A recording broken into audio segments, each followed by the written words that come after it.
रमेश को सुबह उठने की बिल्कुल आदत नहीं थी। 10 अलार्म लगा देता, फिर भी उठता नहीं।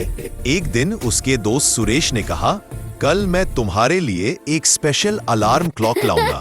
अगली सुबह रमेश ने अपने बेड के पास देखा, एक तोता बैठा था। रमेश ने चिल्लाकर पूछा, ये क्या है? सुरेश बोला, ये अलार्म क्लॉक नहीं, अलार्म बर्ड है। सुबह 5 बजे तोते ने चीखना शुरू किया, उठ जा, उठ जा, नहीं उठा तो तेरे फोन का पासवर्ड सबको बता दूंगा।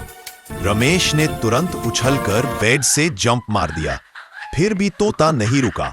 वो और जोर से, और बोलूं, गैलरी वाली प्रिया के सामने तू गिर गया था, वो भी बता दूं? रमेश डर के मारे सीधा बाथरूम भाग गया।